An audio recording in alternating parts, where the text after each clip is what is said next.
Eits, sebelum masuk ke dalam alur ceritanya, terlebih dahulu Mimin ingin menyampaikan sesuatu nih. Nah, kabar gembira bagi teman-teman yang ingin menonton novel genre salah paham yang berasal dari Novika.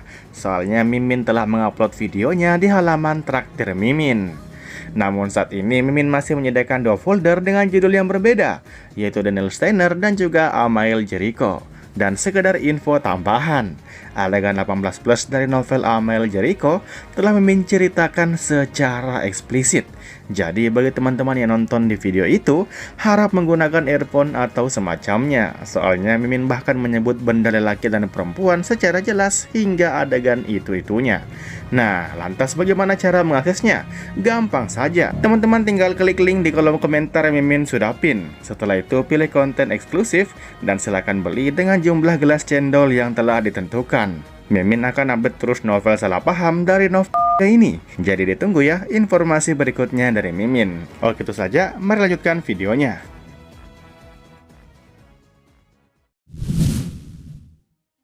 Perkiraan Subei terbukti benar.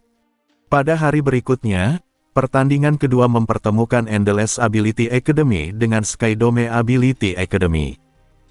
Keberuntungan berpihak pada negara mereka, karena kedua tim baru saling berhadapan di hari terakhir. Beberapa negara lain tidak seberuntung itu, tim mereka saling bertemu lebih awal dan tereliminasi oleh tangan sendiri. Dalam pertandingan melawan tim Huang Fumingze, si Zhao Hua mendapat kesempatan bertanding. Setelah rangkaian pertarungan sengit yang memuaskan penonton, si Zhao Hua keluar sebagai pemenang. Namun Subei sama sekali tidak menikmati pertandingan tersebut. Pikirannya dipenuhi pertanyaan. Mengapa manga belum diperbarui? Apakah pembaruan menunggu Mu Yunfan dan yang lain tertimpa masalah? Dan kapan itu akan terjadi? Jawabannya datang dengan cepat. Saat tengah hari, ketika Subei tiba di restoran hotel, ia langsung menyadari kejanggalan. Karena sudah terbiasa mengaktifkan ability-nya untuk memeriksa lingkungan, ia segera melihat Destiny Campus Mu Yunfan dan yang lainnya berada dalam kondisi tidak normal. Penunjuk besar mereka mengarah pada kondisi sakit, sementara penunjuk kecil condong tajam ke arah buruk. Subei langsung bertanya apa yang mereka lakukan sebelumnya. Ia sempat memperhatikan bahwa para senior duduk di satu meja bundar dan mengambil makanan dari prasmanan dengan menu beragam, tanpa ada hidangan yang sama persis. Pertanyaannya membuat semua orang bingung. Feng Manman menjelaskan bahwa mereka hanya masuk, mengambil makanan, dan makan seperti biasa. Karena tidak ada tindakan aneh, Subei menyimpulkan bahwa penyebabnya pasti makanan. Namun jika makanan bermasalah, semua orang seharusnya terdampak. Sein dan The Ability Academy tidak mungkin meracuni seluruh peserta tanpa pandang bulu, karena itu justru akan merugikan mereka sendiri dengan menunda babak kedua. Jika benar Sein dan The berniat menjatuhkan Endless, maka metode mereka tidak mungkin menggunakan ability secara terang-terangan di tempat penuh ahli ability. Cara paling efektif justru metode paling sederhana, cara manusia biasa. Racun. Namun racun biasa seharusnya bisa diatasi healing ability, sehingga metode ini pasti memiliki sesuatu yang tidak terduga. Subei bertanya apakah ada perasaan aneh saat makan. Kali ini suasana menjadi serius. Feng Manman menyadari ada yang tidak beres. Mu Yunfan, sebagai kapten, langsung bertanya terus terang apakah Subei bisa melihat destiny orang lain. Subei tidak lagi menyembunyikan apapun dan mengatakan bahwa kondisi fisik mereka semua telah terganggu. Semua terkejut. Endless memiliki 15 peserta, dan selain 6 orang tim utama, semuanya ada di restoran. Jika mereka semua tumbang, maka siapa yang akan bertanding esok hari? Mu Yunfan segera bertindak. Ia meminta Feng Manman memeriksa kondisi semua orang dan berniat memanggil Teacher Li. Sebagai satu-satunya healing ability user, Feng Manman langsung memeriksa satu persatu dan wajahnya semakin serius, membenarkan penglihatan Subei. Gejala pertama muncul pada Luoli. Ia mengeluh pusing, lalu sakit perut hebat, hingga akhirnya pingsan. Feng Manman segera menggendongnya dan memutuskan untuk membawa semua orang ke ruang perawatan. Mu Yunfan awalnya ingin tinggal untuk menjaga tempat kejadian, tetapi Jiang Tianming melihat kondisinya sendiri juga mulai memburuk. Ia meyakinkan Mu Yunfan untuk ikut ke ruang perawatan, sementara para junior berjaga. Di tengah perjalanan, kondisi semua korban memburuk dengan cepat, sakit kepala dan perut menyerang bersamaan. Mereka terpaksa berhenti dan akhirnya dibantu Su Bei serta yang lain untuk dibawa ke ruang perawatan secara bertahap. Teacher Li segera datang bersama pihak penyelenggara. Dokter kepala menyatakan bahwa penyebabnya kemungkinan besar adalah keracunan, tetapi jenisnya belum diketahui. Ia bisa membangunkan mereka sekarang, namun tanpa menghilangkan racun sepenuhnya, efek samping bisa terjadi. Teacher Li memilih perawatan penuh, menolak mengambil risiko terhadap masa depan murid-muridnya, meski itu berarti peluang mereka di kompetisi terancam. Ia kemudian menuntut penjelasan dari pihak Sesbia. Mahasiswa Endeles keracunan di hotel resmi kompetisi, ini bukan hanya kerugian akademi, tetapi juga kerugian negara. Penyelenggara berjanji akan menyelidiki dan memanggil seorang detektif, meski baru bisa tiba keesokan hari. Teacher Li juga menanyakan nasib kompetisi. Penyelenggara memutuskan babak kedua akan ditunda 1 hari, dan keputusan lain akan dibahas lebih lanjut. Teacher Li menegaskan akan ikut dalam pembahasan, dengan nada yang tidak memberi ruang penolakan. Sebelum pergi, ia meminta si Zhao dan yang lain menjaga para pasien, lalu membawa Su Bei ke ruang rapat untuk menjelaskan apa yang ia lihat melalui Destiny. Setelah mendengar bahwa para korban tidak akan meninggal, semua orang merasa sedikit lega. Namun Teacher Li menegaskan bahwa tidak adanya korban jiwa bukan berarti masalah selesai, kerugian akademi, siswa, dan negara tetap harus dipertanggungjawabkan. Setelah rapat, Su Bei kembali ke ruang perawatan dan memeriksa Destiny kampus Mu Yunfan dan timnya. Tidak ada perubahan. Ia menyimpulkan mereka tidak akan sadar dalam waktu dekat. Dengan keterbatasan waktu dan biaya, kompetisi tidak mungkin ditunda terlalu lama. Jika tidak ada keajaiban, maka 6 peserta yang masih sadar, termasuk Su Bei, harus menggantikan tim utama. Teacher Li kembali dengan membawa makanan dan menjelaskan keputusan sementara. Jika hingga esok malam Mu Yunfan dan timnya belum sadar, maka 5 dari 6 orang ini akan bertanding di babak kedua. Ia juga berhasil memperoleh kompensasi, jika kondisi itu terjadi, mereka akan diberi akses lebih awal pada aturan babak kedua. Setelah Teacher Li pergi, suasana menjadi canggung.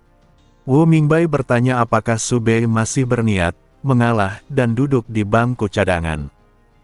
Su Bei menanggapi santai, mengingatkan bahwa untuk menang, mereka tidak bisa menyisakan kekuatan. Wu Mingbai segera menyadari kesalahannya, Su Bei adalah kunci kemenangan.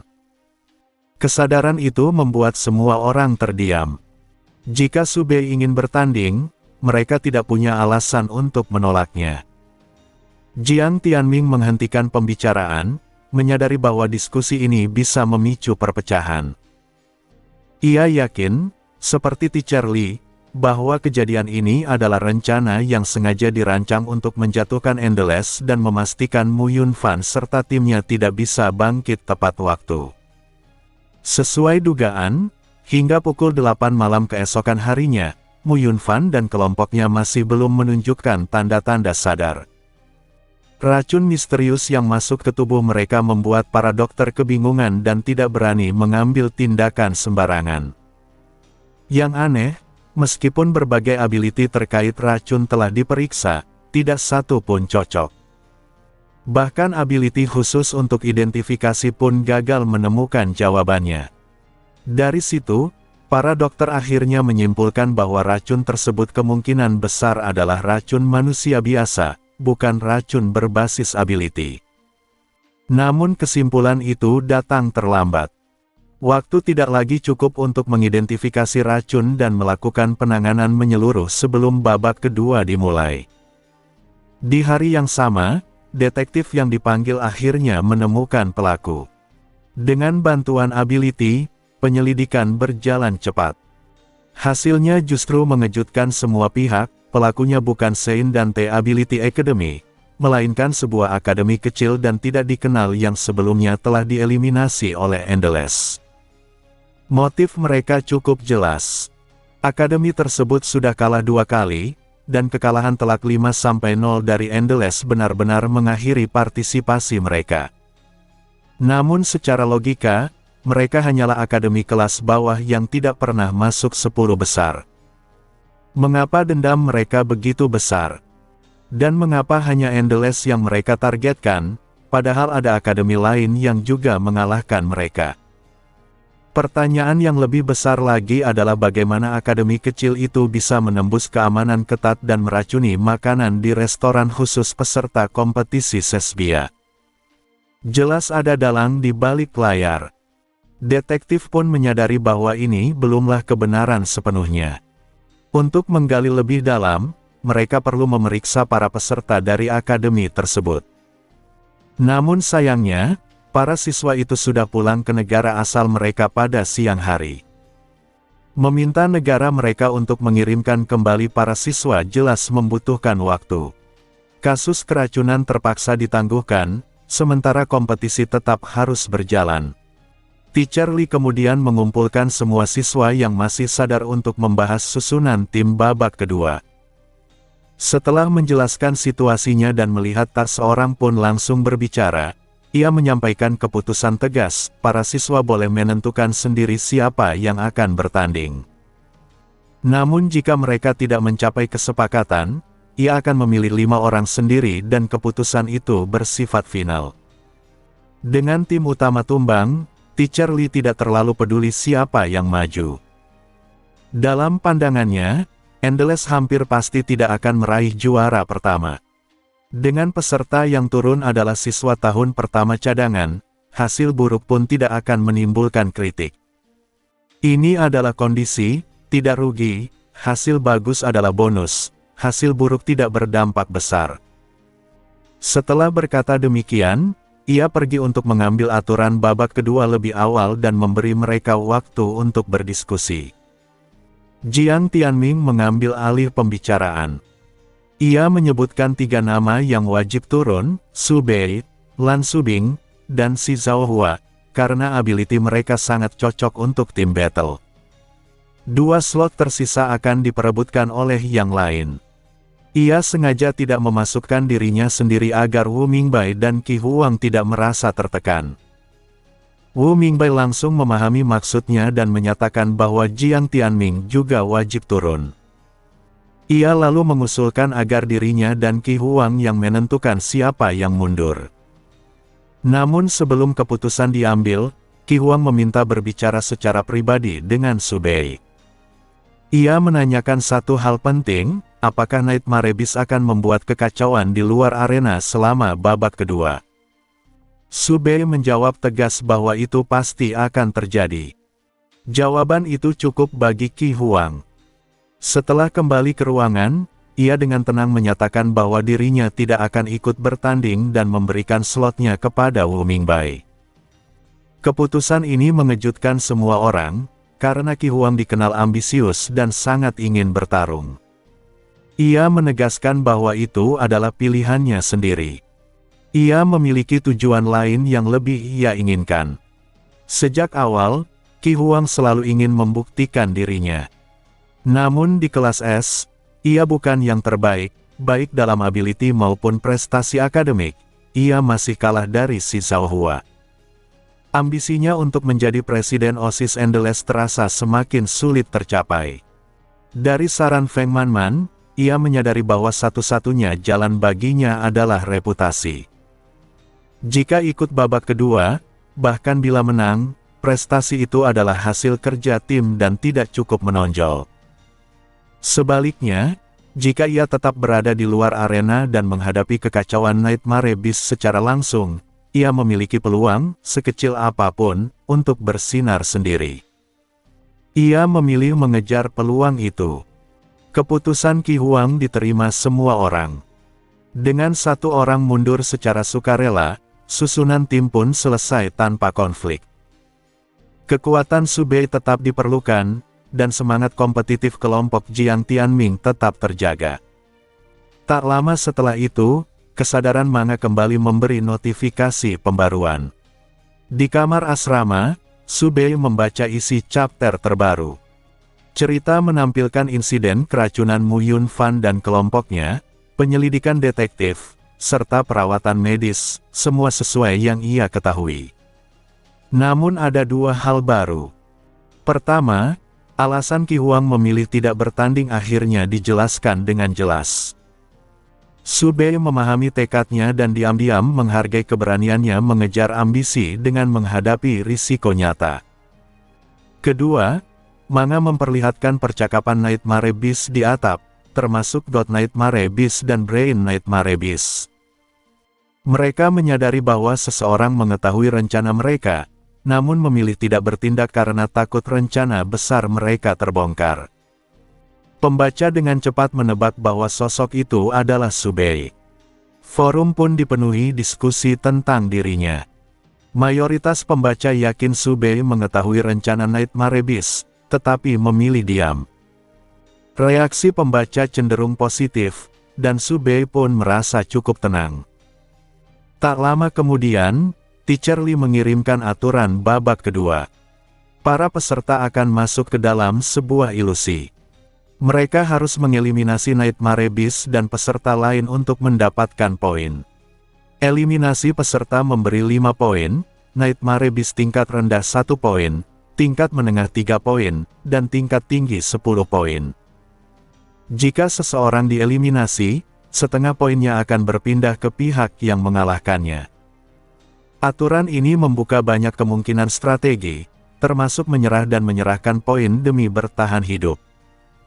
Dalam diskusi strategi, Jiang Tianming mengusulkan agar semua poin akhirnya dipercayakan kepada Su Bei, karena ia memiliki peluang bertahan paling lama. Teacher Lee menambahkan sudut pandang lain, sebagai tim tahun pertama pengganti, mereka akan dianggap target empuk.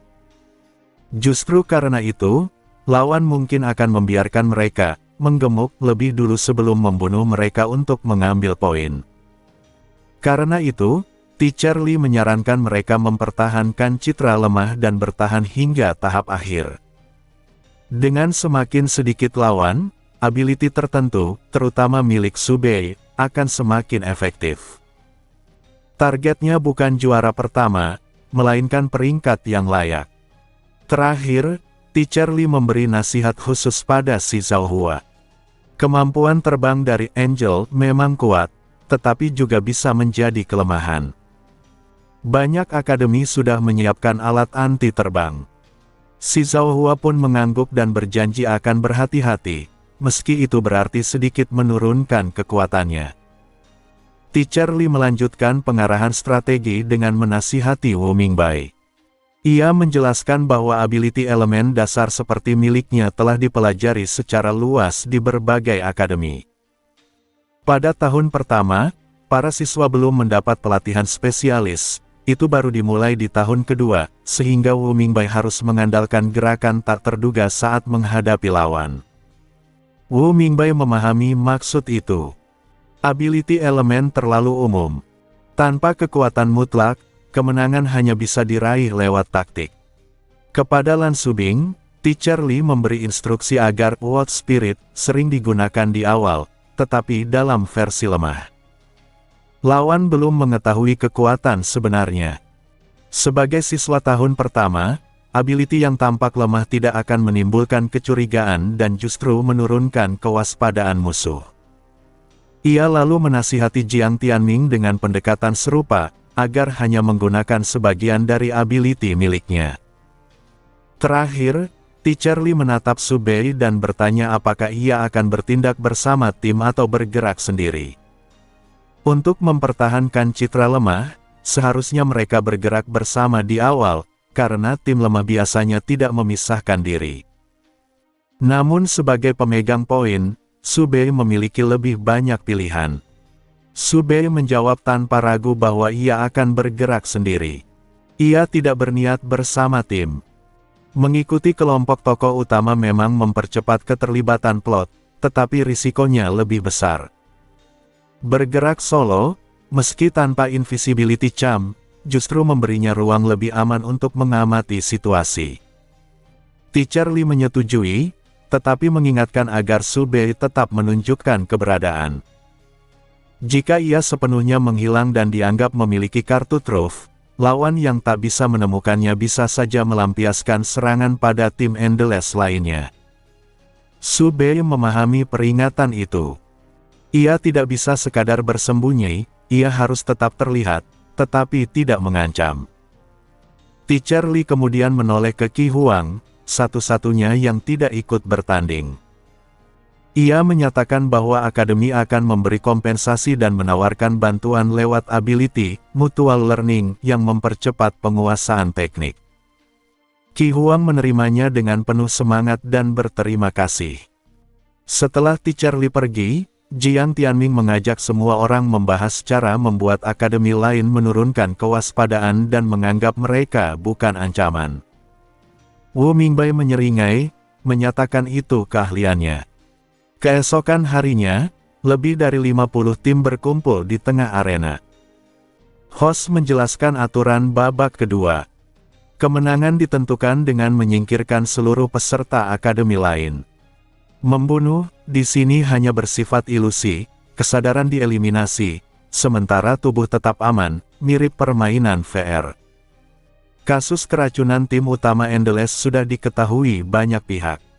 Meski Sesbia berusaha menutupinya, kejadian di restoran hotel yang ramai dan status Endless sebagai unggulan membuat kabar itu menyebar. Akademi lain tahu bahwa 5 siswa tahun pertama menggantikan tim utama, dan mayoritas mengira Endless telah menyerah dan hanya mengirim mereka untuk pengalaman. Namun saat Sube dan yang lain muncul, tatapan orang-orang bukan hanya penasaran, tetapi juga mengamati dengan saksama. Mereka bukan wajah asing sepenuhnya. Dari pertandingan individual, kekuatan ability mereka sudah terlihat meski belum sepenuhnya ditampilkan. Di bawah pengamatan itu, si Zhaohua memasang ekspresi kaku dan serius. Lan Subing bersembunyi di belakang rekan-rekannya dengan tubuh sedikit gemetar. Sube terlihat acuh tak acuh, seolah hanya datang karena terpaksa. Jiang Tianming dan Wu Mingbai menampilkan kegugupan bercampur semangat, tampak seperti siswa muda yang dipaksa maju tanpa peluang nyata, tetapi masih berharap pada keberuntungan. Penampilan itu meyakinkan para pengamat. Tidak ada rasa percaya diri, hanya ketakutan, tepat seperti yang diharapkan dari tim pengganti. Setelah aturan diumumkan, Jiram, pencipta ilusion babak kedua, maju dan mengaktifkan ilusion berbentuk cermin air raksasa. Di dalamnya tampak sebuah taman hiburan lengkap dengan roller coaster, biang lala, dan wahana jatuh bebas. Medan pertandingan kali ini adalah taman hiburan. Peta itu mengejutkan banyak orang. Biasanya ilusion berbentuk kota atau area perkotaan, jarang sekali sesuatu yang bersifat rekreasi. Lan Subing bergumam bahwa tempat itu tampak terlalu kecil untuk lebih dari 200 orang. Namun Wu Mingbai menjelaskan bahwa kemungkinan area sebenarnya jauh lebih luas dan ruang udara juga diperhitungkan. Jiram menambahkan bahwa ada badut berkostum maskot di dalam taman. Menemukan mereka akan memicu misi tambahan dengan hadiah, tetapi melukai staf akan dikenai penalti. Dengan tepuk tangan Jiram, pertandingan dimulai, dan para peserta masuk ke dalam ilusion tanpa sensasi perpindahan yang terasa. Tim Endless muncul di dalam sebuah rumah hantu. Bangunannya sangat besar, dengan langit-langit setinggi 7 hingga 8 meter. Jiang Tianming menyimpulkan bahwa tempat sebesar itu kemungkinan diisi Nightmare Beast dan mungkin juga tim lain. Karena situasi tidak pasti, mereka memutuskan bermain aman dan menahan diri. Semua sepakat. Saat itu, Subei menyadari jam hitam di pergelangan tangan mereka, jam poin. Layar menampilkan angka poin, tombol tim chat, poin transfer, dan tas info. Mereka mencoba fitur-fitur itu. Poin transfer memungkinkan pengiriman poin jarak jauh dengan ide, membuat pengumpulan poin lebih efisien. Setelah memahami fungsinya, Subei menyatakan ia akan berpisah. Ia meminta mereka menghubunginya lewat jam jika perlu. Si Zhaohua mengingatkan agar Subei segera menghubungi jika dalam bahaya. Subei hanya melambaikan tangan sebagai jawaban. Subei berjalan sendirian dan akhirnya keluar dari rumah hantu. Ia menemukan bahwa taman hiburan itu benar-benar berfungsi. Wahana aktif, lingkungan terasa nyata. Ia bahkan menikmati suasana itu, mengingat sudah lama tidak mengunjungi taman hiburan. Di kejauhan, ia melihat dua tim berhadapan. Mereka segera menyadari kehadirannya dan menghentikan konflik untuk mendekatinya. Pemimpin wanita berambut kepang bertanya mengapa ia sendirian. Subei menjawab dengan malas bahwa ia berselisih dengan timnya dan merasa mereka tak punya peluang menang.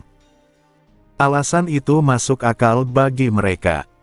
Sang kapten pria berambut cepat menghentikan rekannya yang ingin segera mengeliminasi Subei. Ia menyarankan untuk membiarkannya hidup. Membunuh sekarang hanya memberi 5 poin, sedangkan jika dibiarkan, Subei bisa membunuh Nightmare Beast dan mengumpulkan poin lebih banyak, lalu dihabisi nanti. Mereka sepakat. Subei, yang tampak tidak peduli, memperkuat kesan bahwa ia benar-benar menyerah. Dalam hati, Subei sudah menyiapkan beberapa alasan jika situasi memburuk, tetapi rencana kapten pria itu sesuai dengan perhitungannya. Saat mereka selesai berdiskusi, Subei bertanya apakah ia boleh pergi. Pemimpin wanita memperingatkannya agar membunuh lebih banyak Nightmare Beast selama masih diberi kelonggaran dan tidak menyia-nyiakan belas kasihan itu. Ia lalu membawa timnya pergi. Dengan demikian, Subei dibiarkan bebas sebagai bank poin hidup seseorang yang akan dipelihara sementara sebelum akhirnya dijadikan target. Setelah kedua tim pergi, Subei tidak menyimpang dari ekspektasi mereka dan dengan santai menuju roller coaster. Bisa menikmati taman hiburan tanpa antrean benar-benar menyegarkan. Saat melewati lorong dan tangga yang berkelok, ia tanpa sengaja melihat seorang badut. Ia tertegun sejenak sebelum menyadari alasan mengapa ia belum melihat badut yang disebut Jiram sebelumnya, ternyata mereka berada di dalam wahana. Subei tertawa kecil. Ia menemukan ini secara kebetulan. Mereka yang terlalu fokus pada kompetisi kemungkinan besar tidak akan masuk wahana hanya untuk bersenang-senang, sehingga akan kesulitan menemukan badut.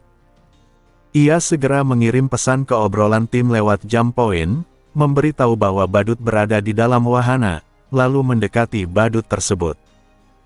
Dari jauh, badut itu terlihat ceria, tetapi semakin dekat, kesan menyeramkan makin kuat, wajah putih, bibir merah mencolok, dan mata berbentuk bintang. Subei mengaktifkan ability-nya dan melihat ke atas kepala badut. Di sana ada Destiny Compass. Itu kabar baik. Sebelum memasuki Illusion, ia sempat khawatir bahwa makhluk dalam Illusion tidak memiliki Destiny Compass sehingga ia hanya bisa mengandalkan gear. Namun logis bahwa makhluk dalam Illusion juga memilikinya. Konsekuensinya, ia tidak bisa membedakan Nightmare Beast asli dari yang diciptakan Illusion. Jalan paling aman adalah membunuh semua yang ia temui. Namun jika ia bisa mengidentifikasi Nightmare Beast asli, ia dapat menebak rencana mereka.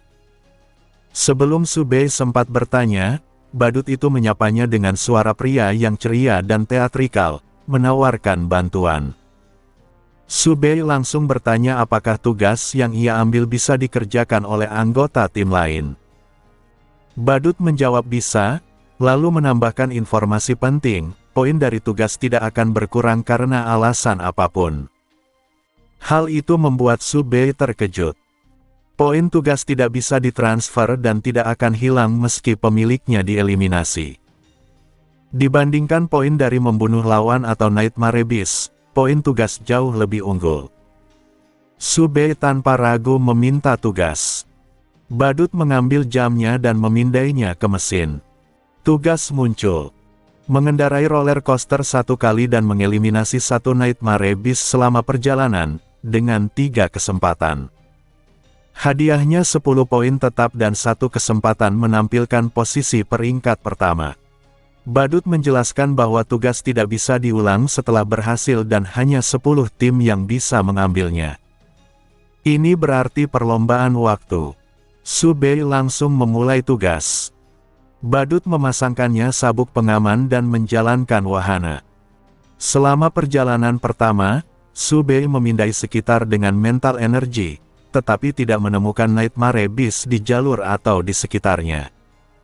Beberapa terlihat di tanah, tetapi terlalu jauh untuk diserang.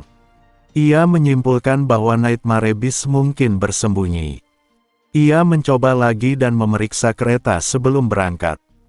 Kali ini, ia menemukan sumbernya, seekor Nightmare Beast tingkat menengah tersembunyi di dalam kereta. Saat wahana bergerak, makhluk itu menyerang, tetapi Subei menembakkan Destiny Gear dan membunuhnya seketika. Tugas langsung dinyatakan selesai. 10 poin tetap tercatat di jamnya, dan tombol untuk menampilkan posisi peringkat pertama muncul. Subei menikmati sisa perjalanan roller coaster dengan santai. Setelah turun, ia membagikan seluruh informasi ke obrolan tim. Diskusi cepat terjadi mengenai prioritas tugas badut dan potensi konflik antar akademi akibat poin tetap. Subei mengingatkan mereka agar tidak membicarakan strategi sensitif di obrolan yang bisa saja diawasi, lalu menunjukkan cara menghapus log.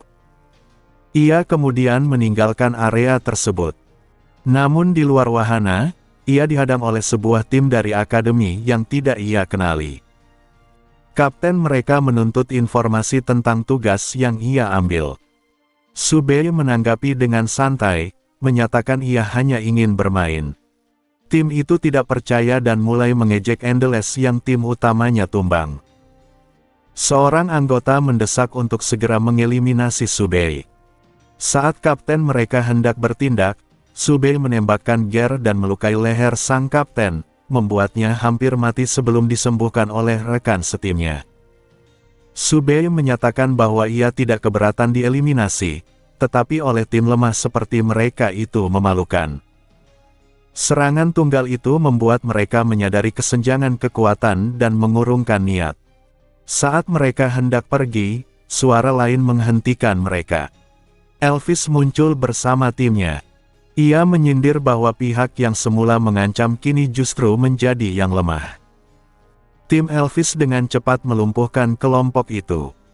Subei bertanya apa yang Elvis lakukan di sana. Elvis menjawab dengan sindiran, menyebut Subei terlalu sabar.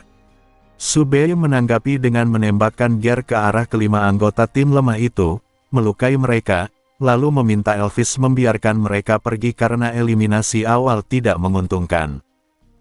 Alasannya sejalan dengan logika mengumpulkan poin lebih dulu. Kapten tim Elvis setuju, dan mereka pergi untuk mencari badut. Elvis sempat menekan Subei untuk mengungkap apa yang ia temukan, tetapi akhirnya mundur setelah isyarat dari kaptennya. Setelah mereka pergi, ekspresi Subei menggelap. Ia pergi ke sudut sepi, membunuh beberapa Nightmare Beast, lalu melukai lengannya sendiri dengan gear. Rasa sakitnya nyata, darah mengalir, dan tidak ada tanda-tanda ilusi. Dengan mental energi tinggi, Subei biasanya bisa merasakan kepalsuan ilusion, tetapi kali ini lukanya terasa sepenuhnya nyata.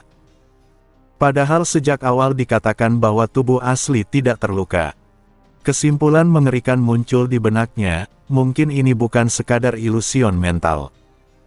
Jika tubuh mereka benar-benar ada di sini, maka eliminasi berarti kematian. Ucapan Nightmare Beast labu teringat, untuk menghindari bahaya, mereka harus memenangkan pertandingan. Jika benar, maka hanya pemenang yang selamat, sementara yang kalah mati. Sebuah rencana kejam, tidak hanya membunuh peserta, tetapi juga meninggalkan beban psikologis dan dosa berat pada para pemenang. Jika dugaan Subei benar, maka semua orang berada dalam bahaya. Penulis King of Abilities tidak pernah ragu menampilkan kematian, bahkan dalam manga shonen. Sejak musim pertama, banyak peristiwa penting lahir dari kematian, dan jumlahnya hanya bertambah seiring perkembangan cerita. Namun kali ini konsekuensinya jauh lebih berat. Membunuh teman sekelas mungkin akan meninggalkan trauma, tetapi Subei tidak percaya penulis akan berbelas kasih. Mereka yang ditakdirkan mati tetap akan mati. Untuk tahap awal, situasinya masih relatif terkendali. Seperti yang telah dianalisis, fokus utama masih pada penyelesaian tugas dan eliminasi Nightmare Beast, bukan pembantaian antar peserta. Semua bergantung pada kapan kelompok protagonis menyadari kebenaran. Semakin cepat mereka menemukannya, semakin sedikit korban jiwa. Subei memikirkan bagaimana mereka bisa menyadarinya. Ia sendiri bergantung pada mental energi tingkat tinggi, sementara kelompok Jiang Tianming tidak memilikinya. Tanpa ability ilusi seperti milik Li Su, hampir mustahil mematahkan ilusi milik seorang master. Keluar dari sudut gelap, Subei berniat kembali ke rumah hantu. Awalnya, ia memang berniat bermalas-malasan agar orang lain tidak tertarik membunuhnya. Akademi kuat biasanya tidak memelihara babi, mereka cenderung menyapu bersih. Namun justru karena itu, ia bisa bergerak bebas.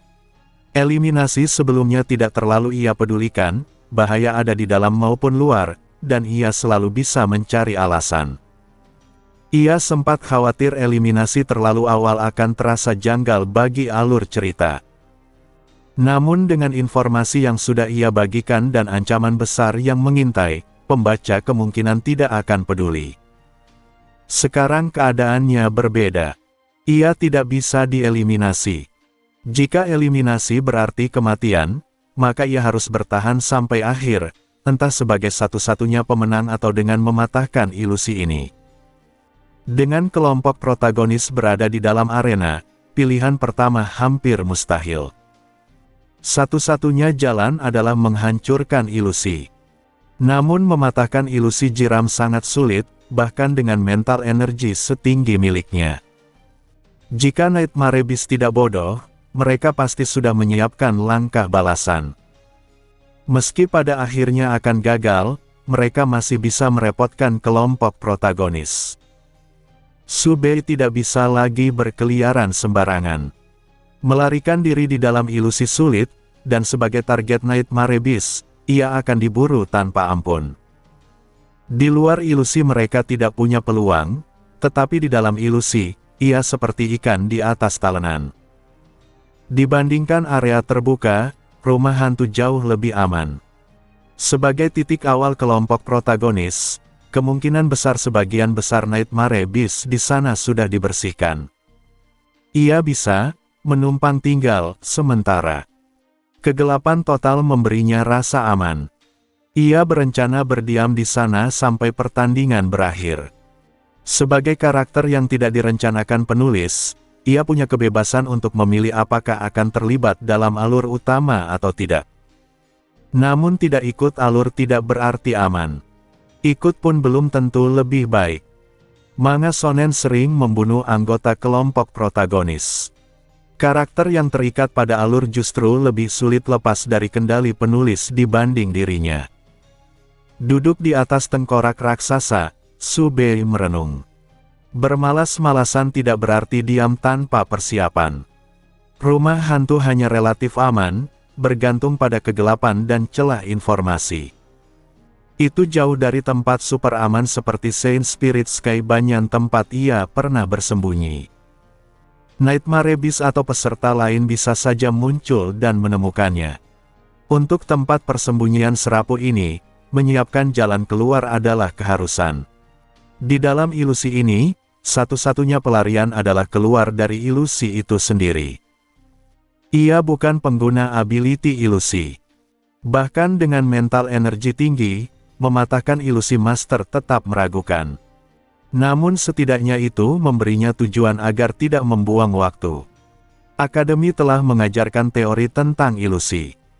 Meski bukan materi tahun pertama, sebagai murid kelas S dengan banyak pengalaman ilusi, Su Bei mempelajarinya.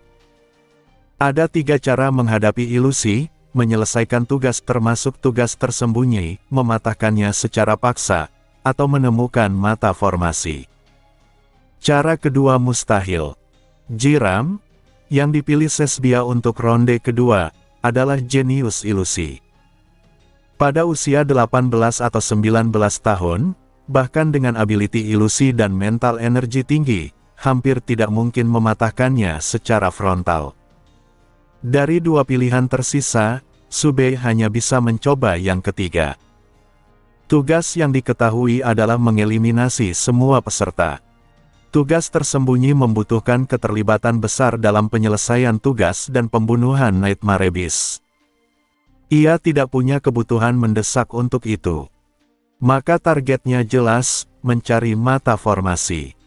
Hal itu membutuhkan eksplorasi peta, tetapi mental energi tinggi memungkinkannya mengamati tanpa harus menyisir secara fisik. Ia pernah berlatih mencari mata formasi di akademi. Jika tidak disamarkan, mata formasi tampak seperti pusaran kecil dalam persepsi mental energi. Ilusi yang lebih besar memiliki mata formasi yang lebih besar. Ada batas ukuran yang bisa disembunyikan seorang ilusionis. Hanya master sejati yang bisa menyamarkan berbagai ukuran mata formasi lewat lingkungan. Su Bei belum tahu seberapa luas taman hiburan ini. Ia perlu pandangan menyeluruh untuk memperkirakan ukuran mata formasi dan lokasi yang mungkin. Ia bangkit dan pergi. Jiram kemungkinan tidak menaruh peta di tempat ini. Peta hanya bisa diperoleh lewat tugas. Maka ia meninggalkan tempat aman sementaranya dan menuju titik tertinggi di taman. Di area terbuka, titik tertinggi mudah dikenali. Dari kejauhan, puncak biang lala terlihat jelas. Sebagai wahana tertinggi, itu kandidat paling logis. Namun jaraknya jauh dan penuh potensi pertemuan. Su Bei menghela napas, merindukan jimat tak kasat mata miliknya. Meski mengandalkan keberuntungan maksimum dan bergerak di bayangan, ia tetap tertangkap setengah jalan oleh 3 orang dari akademi ternama yang hampir selalu masuk 10 besar. 3 senior tahun ketiga, mustahil ia menangkan. Tatapan mereka jelas menunjukkan ia tidak akan dilepas begitu saja. Tak punya pilihan, Su Bei menyapa santai, memanggil mereka senior. Mereka mendekat, tertarik. Seorang gadis dengan lengan air bertanya mengapa ia sendirian dan memastikan asal akademinya. Ia mencurigai Su Bei membawa poin timnya. Su Bei langsung menangkap niat sebenarnya. Ia menunjukkan jam poinnya tanpa diminta. Angka 0 terpampang jelas. Sebelum mencari mata formasi, ia telah memindahkan seluruh poinnya ke kelompok Jiang Tianming dan meminta mereka tidak mengirim apapun kembali sebelum ia memberi sinyal. Gadis itu terkejut. Su Bei menjelaskan bahwa membawa poin sendirian sama saja mengundang bencana. Ketika mereka hendak membiarkannya pergi, seorang anggota laki-laki dengan tahi lalat berbentuk tetesan air bertanya tentang konflik dengan timnya. Su Bei mengulang alasan sebelumnya. Namun respons pria itu berbeda, ia mengajaknya bergabung. Gadis berkacamata hitam bahkan terlihat bersemangat, menyebut dirinya juga bertipe Destiny dengan ability bernama Devir of Fate. Su Bei tertarik sekaligus waspada. Ia menanyakan ability tersebut. Jawabannya sederhana, selama ia tidak mempercayai sesuatu, hal itu tidak akan berhasil padanya. Su Bei menyadari potensi dan batasannya. Ability itu kuat secara teori, tetapi sulit diterapkan melawan realitas fisik. Gadis itu mengakui bahwa pikirannya kebal terhadap hipnosis saat ability aktif, sehingga ia menggunakannya sebagai perisai mental. Berjalan bersama, Subei relatif aman. Namun ritme tim yang lambat dan sering berhenti untuk membunuh Nightmare Beast membuatnya semakin jauh dari tujuan. Ketika arah mereka mulai menyimpang, Subei memutuskan pergi. Gadis berlengan air mengizinkannya setelah memastikan tidak ada rencana tersembunyi. Setelah berpisah, sisa perjalanan berjalan lancar. Ia tiba di Biang Lala, yang dipenuhi orang karena tugas terkait wahana itu sudah menyebar. Subei tidak tergesa-gesa. Ia menunggu. Namun kerumunan memicu konflik besar. Pertarungan tim pecah, brutal dan kacau. Ia menyadari, jika kematian di sini nyata, dosa itu akan menghantui para penyintas. Ia sempat terpikir memperingatkan orang lain. Dengan mental energi tinggi, ia bisa merasakan kejanggalan ilusi ini. Namun siapa yang akan percaya pada siswa tahun pertama? Banyak yang akan mengira ia hanya mengulur waktu demi timnya. Ia memilih diam. Dari kejauhan, ia melihat penanda besar di bawah banyak peserta, tanda kematian yang mendekat. 1 jam kemudian, pertarungan usai. Ada yang mati, terluka, atau melarikan diri. Saat Subei hendak mendekat, ia mendengar percakapan sekelompok orang yang lewat. Seorang gadis berdarah dan pucat berkata bahwa membunuh terasa terlalu nyata. Temannya menepis, menyebutnya hanya efek ilusi jiram. Namun keraguan itu nyata. Setelah mereka pergi, Subei keluar dari persembunyian. Ia menyadari bahwa bukan hanya dirinya yang merasakan keanehan ini. Tanpa sudut pandangnya, orang lain hanya akan menekan kecurigaan itu. Ia mengingat kembali pemikirannya tentang peringatan. Dengan benih keraguan yang mulai tumbuh, kata-katanya mungkin akan didengar jika waktunya tepat. Namun sekarang, bertahan hidup tetap prioritas utama. Ia mengatur untuk naik Biang Lala. Kabin tertutup, pemandangan taman perlahan naik.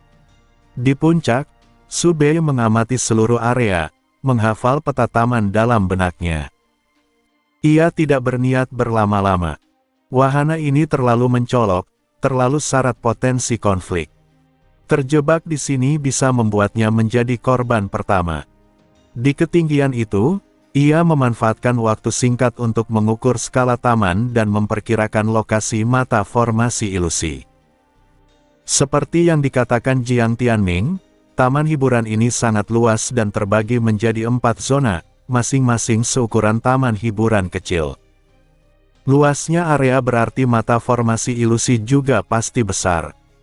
Mengingat pengetahuannya tentang ilusi, Subei mendapat sebuah dugaan, jika Jiram tidak ingin mata formasi mudah ditemukan, maka ia akan menyembunyikannya di bawah sesuatu yang lebih besar.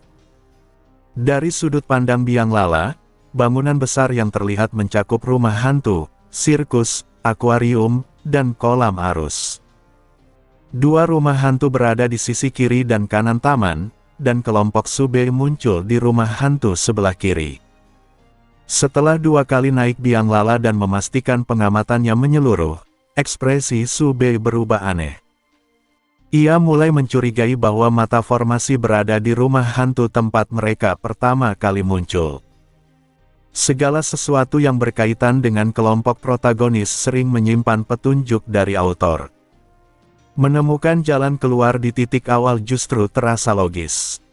Ia menyesal tidak memikirkan hal itu sejak awal. Jika ia sadar lebih cepat, perjalanan jauh ini tidak perlu dilakukan. Setelah merenung sejenak, Subei segera berbalik arah menuju rumah hantu, sambil mengingat metode penghancuran mata formasi.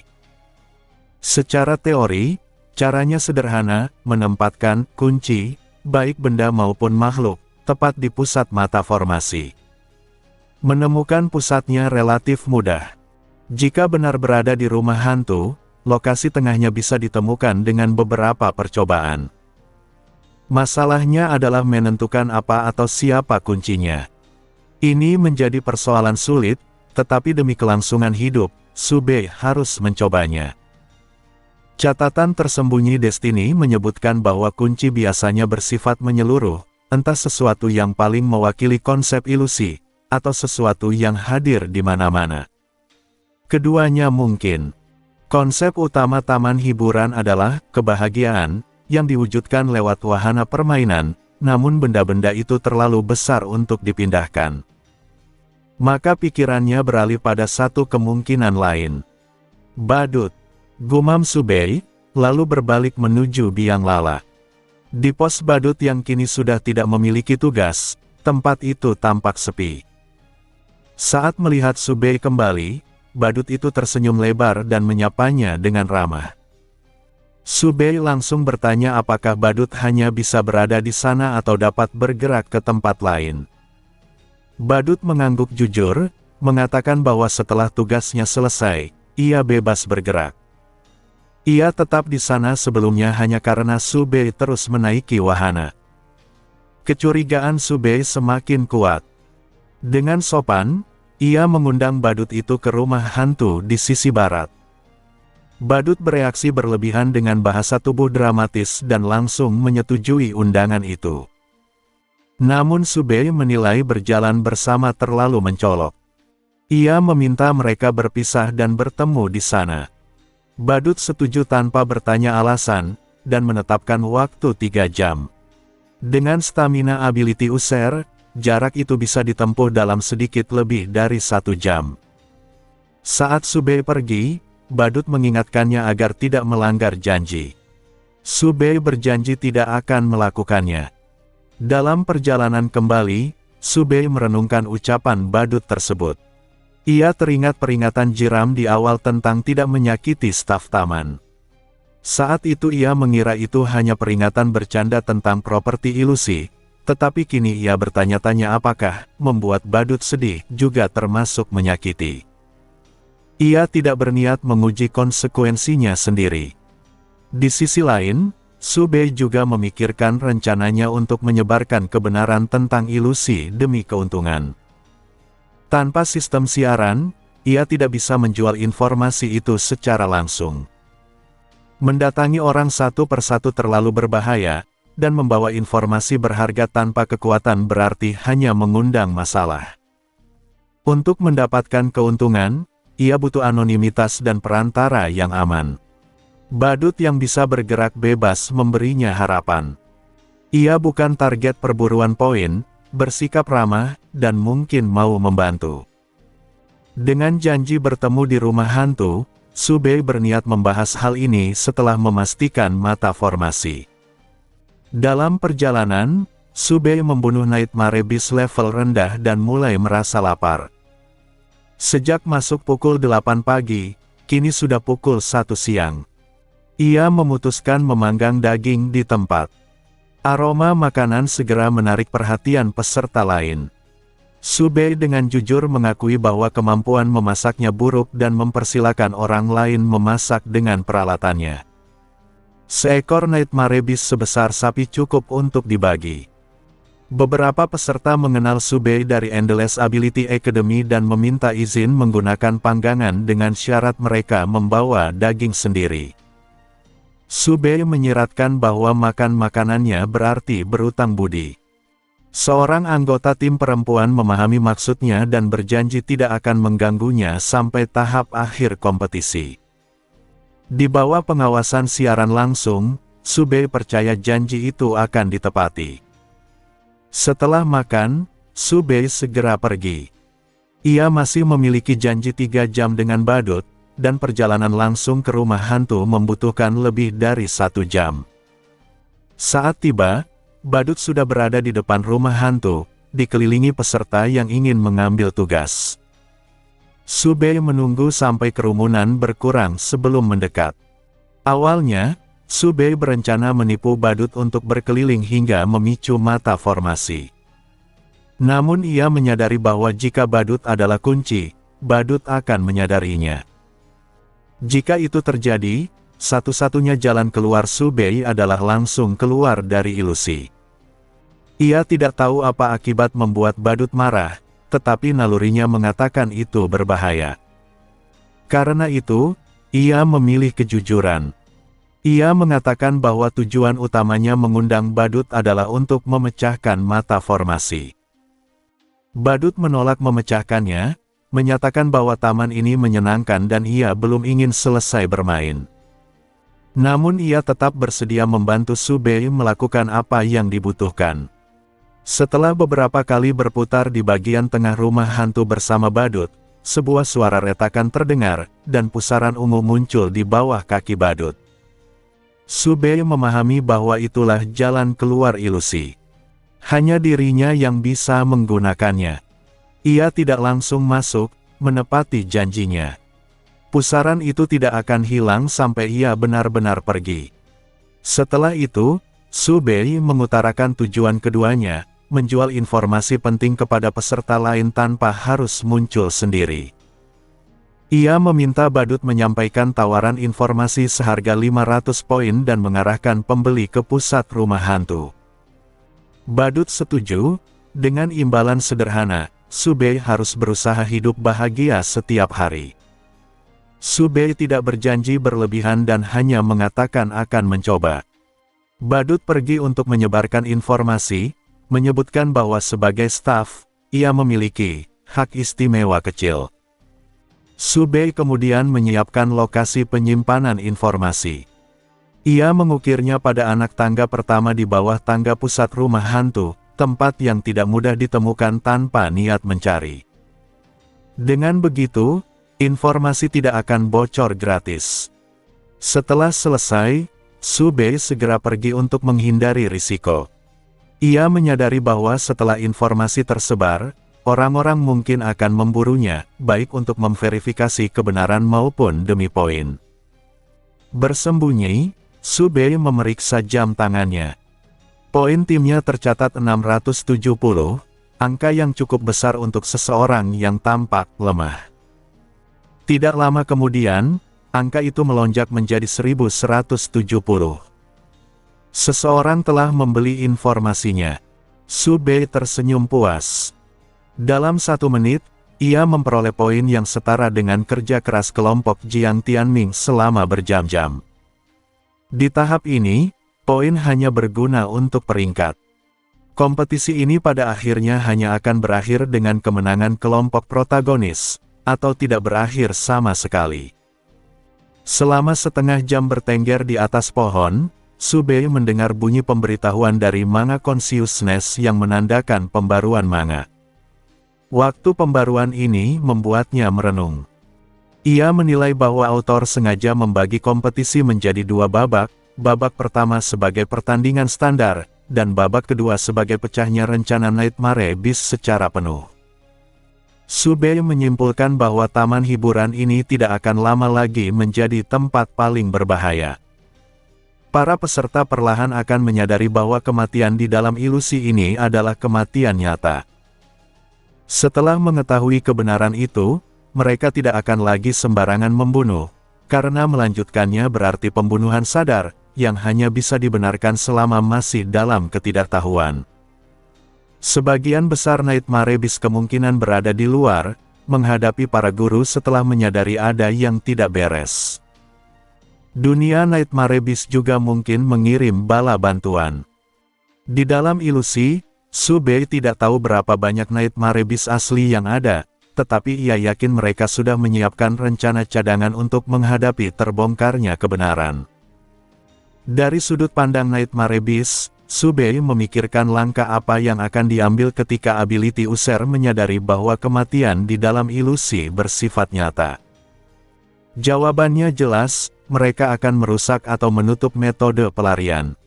Membunuh semua peserta untuk menang sudah mustahil, sehingga jalan keluar lain harus disiapkan.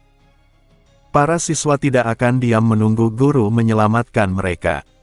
Seperti yang diketahui, ada 3 cara untuk keluar dari ilusi, dan meskipun salah satunya tampak tertutup, ketiganya sebenarnya masih ada. Subei tidak percaya autor akan membiarkan hanya satu jalan keluar. Terutama karena keberadaan badut jelas memiliki peran cerita tersembunyi, hanya saja ia sendiri belum bisa memicunya. Menghancurkan ilusi secara paksa mustahil. Maka yang tersisa hanyalah jalan berbasis alur cerita atau metode mata formasi. Jalur alur cerita paling mudah dijadikan jebakan, dengan memunculkan twist di tengah jalan. Metode mata formasi pun bisa dipalsukan, seperti mata palsu yang tampak sama, tetapi akan berubah menjadi pusaran maut ketika diaktifkan. Namun Subei yakin mata formasi yang ia temukan adalah asli. Saat itu, keberuntungannya berada di posisi baik, dan lokasi rumah hantu sebagai titik kemunculan kelompok protagonis sangat sesuai dengan logika manga. Dengan jalan keluar yang valid di tangan, ia tidak perlu lagi bergantung pada alur cerita. Dan karena para peserta tidak lagi saling membunuh, keselamatannya meningkat. Meski begitu, ia tetap tidak bisa bergerak bebas. Badut kemungkinan telah terkontaminasi, dan bisa menyerang siapa saja. Dengan kekuatan setara high-level Nightmare Beast, menghadapi mereka secara langsung bukan pilihan bagi Subei. Ia turun dari pohon dan mencari tempat persembunyian lain. Pepohonan di taman terlalu jarang untuk dijadikan tempat bersembunyi. Kedua rumah hantu juga menjadi area berbahaya, karena peserta lain kemungkinan akan mencari mata formasi di sana.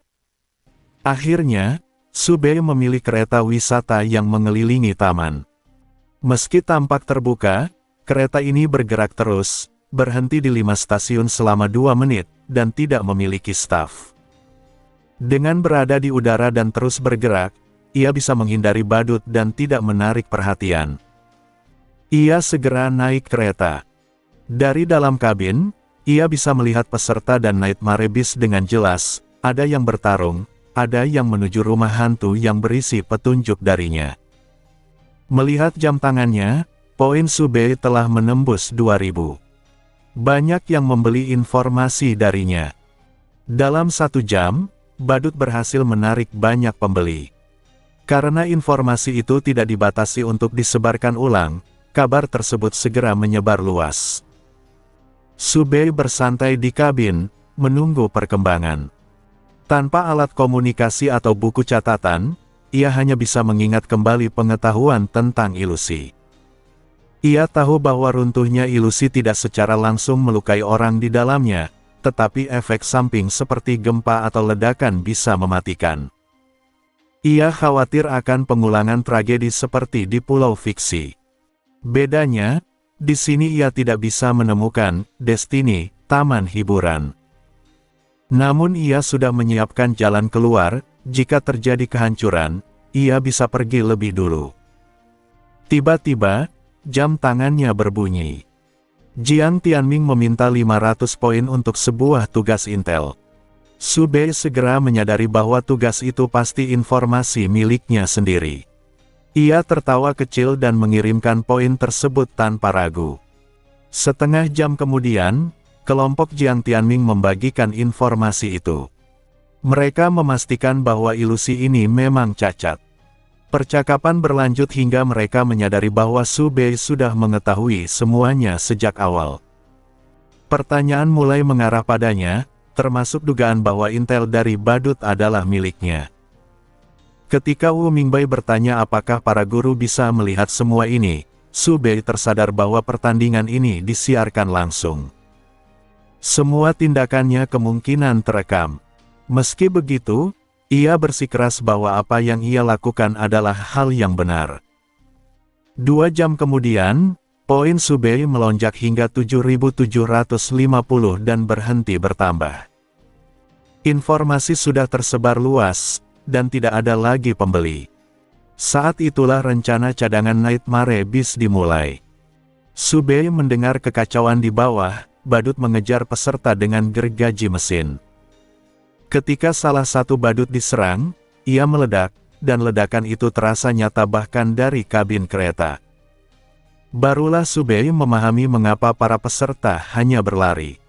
Ledakan itu bukan api, melainkan energi murni. Seorang ability user berelemen api yang menyerang badut tersebut tampak hangus parah. Babak kedua benar-benar lebih berbahaya. Namun Subei tetap menunggu, karena keluar sekarang berarti menghadapi bahaya lain di luar. Para peserta berlarian, badut mengejar.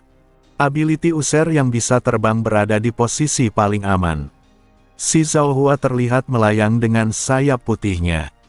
Tanpa sengaja, pandangan Su Bei bertemu dengan si Zhaohua. Tak lama kemudian, si Zhaohua terbang mendekat dan masuk ke kabin kereta. Si Zhaohua terkejut melihat Su Bei bersembunyi dengan santai. Namun kegembiraannya memudar ketika melihat korban di bawah. Ia bertanya kapan Su Bei menyadari ilusi ini bermasalah. Su Bei menjawab bahwa ia mengetahuinya tidak lama setelah masuk. Mereka berbincang singkat tentang perpisahan kelompok Jiang Tianming karena kejaran badut.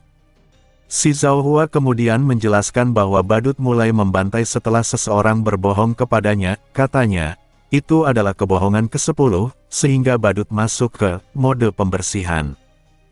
Ia lalu bertanya apakah Su Bei tahu cara keluar.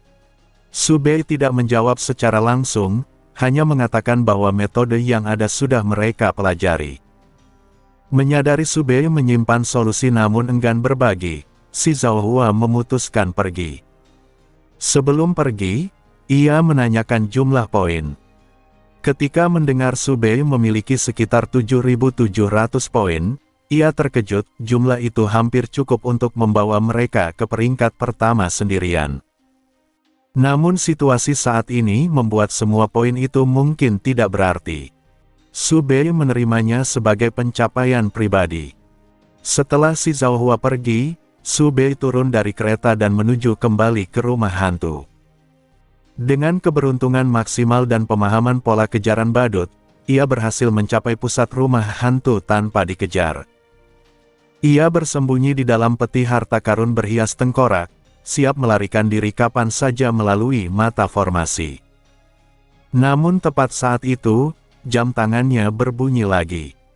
Pesan terbaru datang dari Jiang Tianming. Mereka ingin mengubah destiny para badut, dan menanyakan apakah Su Bei bersedia membantu. Su Bei menerima pesan Jiang Tianming yang menjelaskan bahwa para badut seharusnya hanya menghukum pembohong dengan memotong setengah poin tetap, bukan membunuh. Namun sejak awal, pengaturan itu telah berubah. Jiang Tianming bertanya apakah Su Bei bisa mengubah takdir para badut. Su Bei langsung menyadari hal itu mustahil dilakukan olehnya sendiri. Kemampuannya hanya bisa memengaruhi takdir masa kini atau masa depan, bukan masa lalu. Ia segera menyarankan satu nama yang tepat, Elvis, karena kemampuan Elvis memang cocok untuk mengubah kejadian yang telah terjadi. Meski begitu, Su Bei merasa tidak tenang. Ia menilai bahwa sekalipun Elvis terlibat, masalah ini belum tentu selesai. Mengingat pengalamannya di insiden Tanah Suci Fiksi, Su Bei memahami bahwa pengarang manga terkadang memberinya peran penting, dan kemungkinan besar kali ini pun demikian. Masalah utama segera terlihat jelas. Mengubah takdir satu badut mungkin mudah, tetapi jumlah badut di taman hiburan sangat banyak. Mengubah satu persatu akan menghabiskan energi mental Elvis secara ekstrim. Bahkan dengan teknik efisiensi, kemampuan waktu tetap memiliki biaya yang sangat besar. Su Bei kemudian melakukan pengecekan langsung. Ia keluar dari peti persembunyian dan menemukan beberapa badut yang sedang mengejar peserta. Dengan kemampuannya, ia mengamati kompas takdir mereka dan menemukan bahwa hampir semua badut memiliki arah takdir yang sangat mirip. Artinya, takdir mereka bisa dihubungkan. Menghubungkan takdir para badut memang masih membutuhkan energi mental, tetapi jauh lebih efisien dibanding mengubah masing-masing secara individual. Setelah memastikan hal itu memungkinkan, Su Bei kembali ke kereta dan menunggu kabar.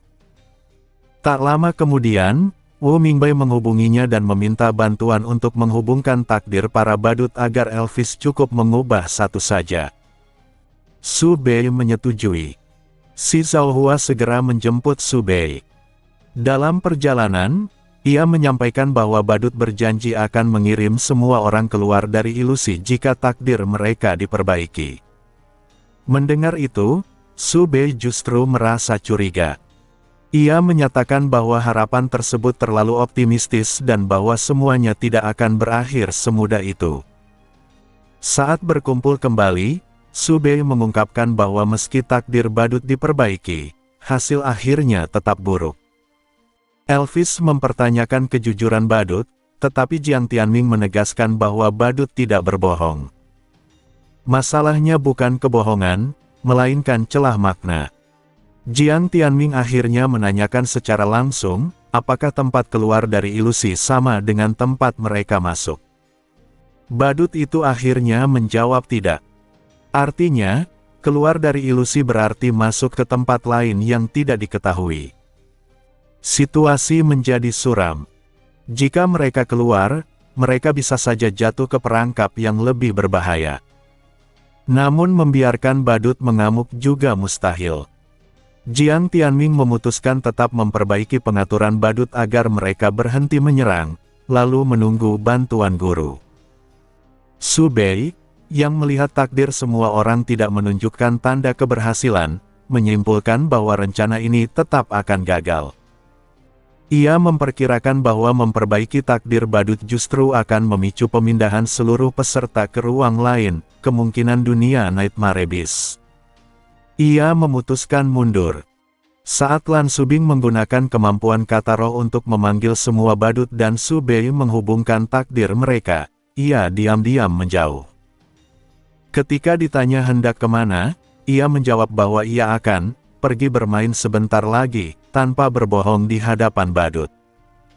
Subei berlari menuju rumah hantu dan tiba di pusat Arai. Ia memutar penunjuk ke arah paling kiri dan melangkah masuk ke pusaran ungu. Tubuhnya terteleportasi keluar dari ilusi. Saat membuka mata, ia sudah berada di luar dan bertemu Qi Huang. Ia meminta Qi Huang membawanya menemui Guru Li, menegaskan bahwa yang lain belum bisa keluar. Dalam perjalanan, Qi Huang menceritakan situasi di luar. Setelah para peserta masuk ilusi, gelombang Nightmare Abyss menyerang. Para guru memilih tidak menarik mereka keluar karena situasi di luar lebih berbahaya. Jiram menghilang, dan sebagian besar pengguna kemampuan serta monster dipindahkan ke medan perang lain oleh pengguna kemampuan ruang. Qi Huang sendiri bertahan di lokasi dan berhasil mengalahkan kelompok Nightmare Abyss terakhir, termasuk satu Nightmare Abyss tingkat tinggi. Subei menyadari bahwa keputusannya keluar lebih awal adalah pilihan yang tepat. Saat mereka berjalan menuju Guru Li, kesadaran Manga berbunyi, menandakan pembaruan Manga. Guru Li menoleh dan terkejut melihat Subei kembali, bertanya bagaimana ia bisa keluar dan bagaimana keadaan yang lain. Tidak ada peserta lain yang keluar bersama Subei. Jika memang ada yang berhasil keluar, tidak mungkin hanya Subei seorang yang berdiri di sini.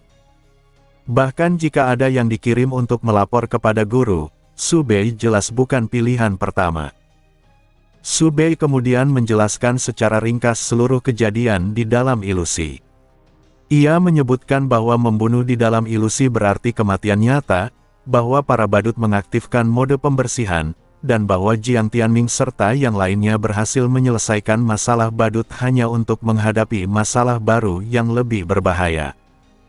Di akhir penjelasan, ia menyimpulkan dengan santai bahwa kemungkinan besar mereka semua telah diteleportasi ke wilayah Nightmare Abyss.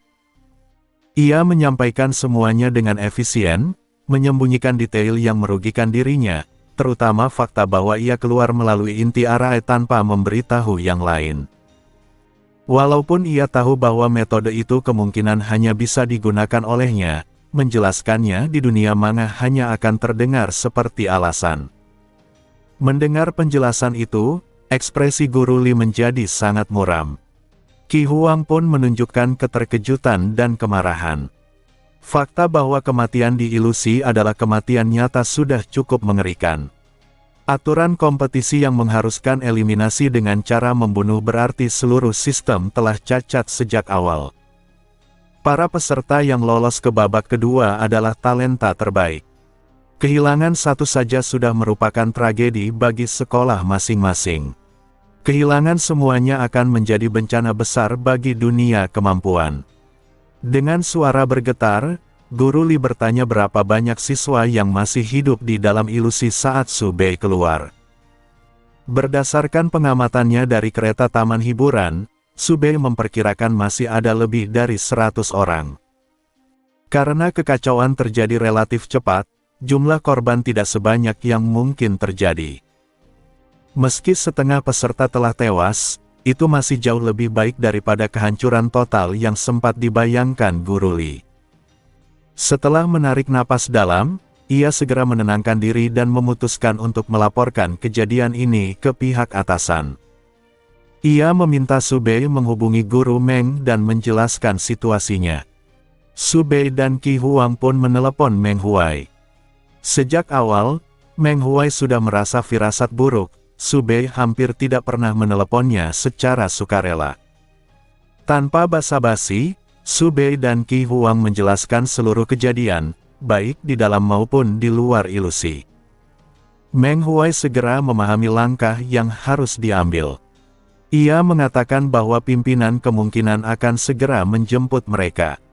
Ia juga menegaskan agar Su Bei tidak mengkhawatirkan Jiang Tianming dan yang lain, karena pihak akademi akan menanganinya.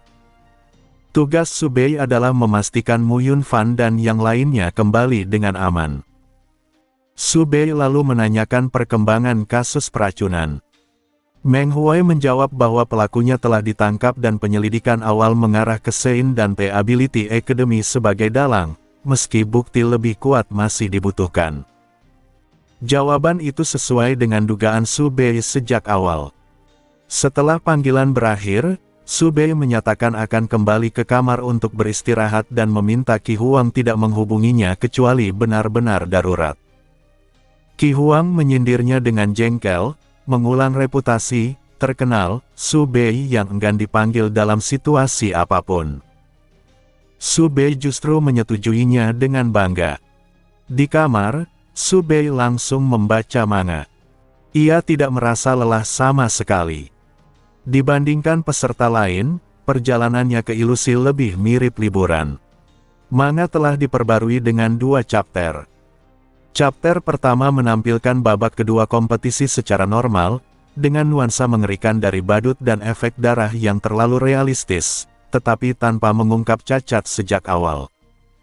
Namun para pembaca yang jeli mulai menebak ada yang tidak beres. Bagian yang melibatkan Su Bei menunjukkan dirinya bersenang-senang menaiki roller coaster sambil mencari alasan untuk tinggal lebih lama. Kolom komentar dipenuhi candaan tentang betapa bahagianya Su Bei dibanding peserta lain. Cerita lalu kembali ke kelompok protagonis.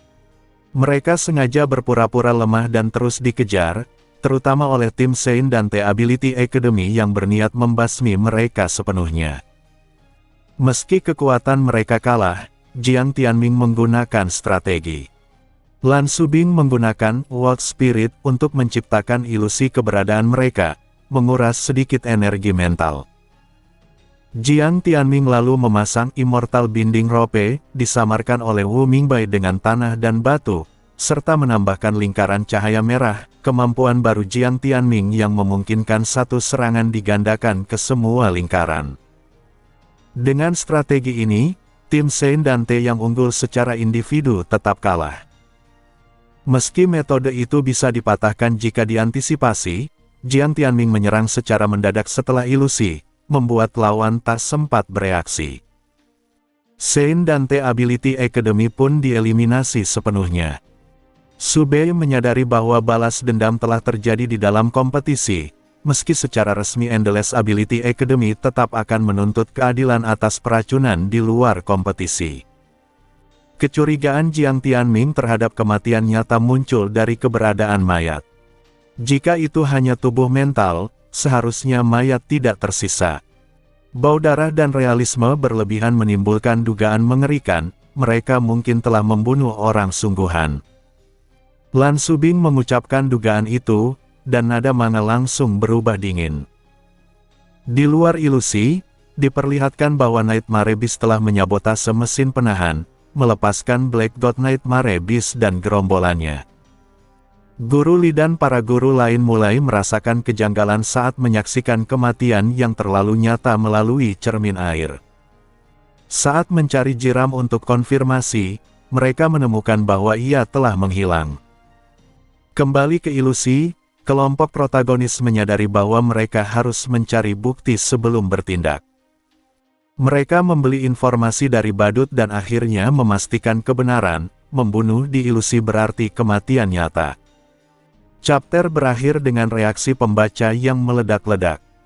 Chapter berikutnya beralih keluar ilusi, menggambarkan perjuangan Qi Huang. Nightmare Beast menyerbu lokasi. Sebagian besar pengguna kemampuan dan monster dipindahkan ke ruang lain, menyisakan Qi Huang dan beberapa staf pendukung. Qi Huang bertahan, memusnahkan Nightmare Beast tingkat rendah dengan Flame Phoenix. Namun Black God Nightmare Beast, yang mampu menyerap serangan, menjadi ancaman utama. Seorang ahli menjelaskan kelemahannya, serangan jarak dekat, energi berlebih, atau energi harapan. Qi Huang belum memiliki kemampuan yang bisa mengalahkannya secara langsung. Ia hanya bisa menahan diri, melawan monster lain sambil menghindarinya. Serangan luasnya justru diserap dan dipantulkan, menguras energi mentalnya. Melihat kondisinya memburuk, sang ahli menyarankan Qi Huang untuk beristirahat sementara yang lain menahan garis depan, menandai titik kritis sebelum perubahan besar terjadi. Cadangan peserta dalam kompetisi dunia Sesbia secara kualitas memang jauh tertinggal dibanding tim utama. Mahasiswa tahun ketiga memiliki kondisi fisik terbaik dan secara objektif sedikit lebih unggul dibanding dua angkatan di bawahnya, sehingga tim utama hampir selalu dipilih dari mereka. Dalam satu angkatan saja, sangat sulit menemukan 5 talenta papan atas dengan kemampuan yang benar-benar cocok untuk kompetisi, sementara sisanya pasti berada di tingkat lebih rendah. Endless Ability Academy menjadi pengecualian murni karena keberadaan kelompok protagonis yang bersekolah di sana, menyebabkan munculnya lebih banyak individu kuat tahun ini. Sekolah lain justru berada dalam kondisi yang lebih buruk. Oleh karena itu, sebagian besar cadangan yang tersisa tidak sekuat Qi Huang. Banyak dari mereka hanyalah penyerang satu target atau pengguna kemampuan tipe pendukung. Mereka hanya mampu bertahan sementara, dan penyelesaian krisis sepenuhnya bergantung pada Qi Huang. Para dokter dan pihak pendukung memahami dengan jelas bahwa jika Qi Huang tidak memulihkan energi mentalnya, keruntuhannya akan membawa bencana bagi semua orang. Pada saat itu, seorang pria berpakaian rapi, menyerupai manajer hotel, maju dan memerintahkan yang lain untuk menahan serangan. Ia membawa Qi Huang pergi dengan alasan akan membiarkannya beristirahat. Mereka berhasil pergi tanpa dihalangi Black God Nightmare Beast. Alasannya sederhana, daya rusak Qi Huang terlalu besar. Nightmare Beast tingkat rendah dan menengah mati dalam jumlah besar, membuat Black God Nightmare Beast juga waspada. Jika semua bawahannya mati, ia akan menjadi sasaran empuk. Setelah Qi Huang pergi, monster itu berencana memanfaatkan celah waktu untuk membunuh semua pengguna kemampuan biasa terlebih dahulu, lalu perlahan menghabisi Qi Huang. Bahkan jika Nightmare Beast lain mati, ia tidak akan panik karena mampu menyerap serangan, dan jika perlu, ia bisa kabur setelah misinya selesai. Manajer tersebut membawa Qi Huang berputar-putar hingga tiba di sebuah ruangan rahasia. Di dalamnya, ia memperkenalkan sebuah pusaka keluarga bernama Untitled, lukisan karya master kemampuan painter dari seabad lalu. Lukisan itu dikatakan mampu memulihkan energi mental, dan bahkan memiliki peluang kecil memicu terobosan kemampuan. Qi Huang diberi waktu 10 menit untuk melihatnya. Dalam manga, ketegangan Qi Huang terus meningkat. Kewaspadaannya mencapai puncak, api Phoenix telah menyala di tangannya di balik punggung. Jika penjelasan datang sedikit terlambat, manajer itu mungkin sudah terbakar. Namun, Untitled benar-benar bekerja. Awalnya tampak seperti perkamen menguning tanpa pola, tetapi di mata Qi Huang, lukisan itu berubah menjadi gambaran 100 burung memberi hormat kepada Phoenix. Kemampuan Qi Huang mengalami pemurnian. Api Phoenix biasa berevolusi menjadi api sejati yang tak dapat dipadamkan. Setelah menyala, api itu akan terus membakar tanpa henti, tak bisa dihentikan dengan cara apapun. Kekuatan Qi Huang melonjak drastis. Ketika Black God Nightmare Beast hendak menyerang Mu Yunfan dan yang lain yang tergeletak tak sadarkan diri, Qi Huang kembali tepat waktu. Ia langsung menyerang monster itu tanpa gentar, menargetkan sang raja terlebih dahulu. Monster tersebut, yang tidak menyadari perubahan kualitatif pada kemampuan Qi Huang, menyerap api ke dalam perutnya seperti sebelumnya. Namun kali ini hasilnya berbeda. Api tak terpadamkan berkembang tanpa batas. Panas di dalam tubuh Black God Nightmare Beast meningkat tajam. Monster itu panik dan memuntahkan api, tetapi api tersebut tak ada habisnya. Perutnya membengkak hingga akhirnya meledak dengan suara keras. Krisis pun berakhir. Plot di luar ilusi berhenti di sana. Setelah membacanya, Su Bei merasa kagum. Qi Huang memperoleh keuntungan besar. Dengan api barunya, bahkan tanpa teknik khusus, ia mampu menciptakan serangan area. Api tersebut bisa menyebar antar Nightmare Beast, mirip kemampuan Plague milik Ling Yu, dan tidak memiliki kelemahan api tradisional. Cerita kemudian kembali ke dalam ilusi. Setelah mendapatkan informasi pasti dari badut, Jiang Tianming dan yang lain mulai memikirkan cara melarikan diri. Metode resmi akademi tidak dapat digunakan, dan menembus ilusi dengan kekuatan brute force terlalu berisiko. Mereka menyadari bahwa perilaku badut yang menyebarkan informasi tidak wajar dan mungkin menandakan adanya kebebasan bertindak.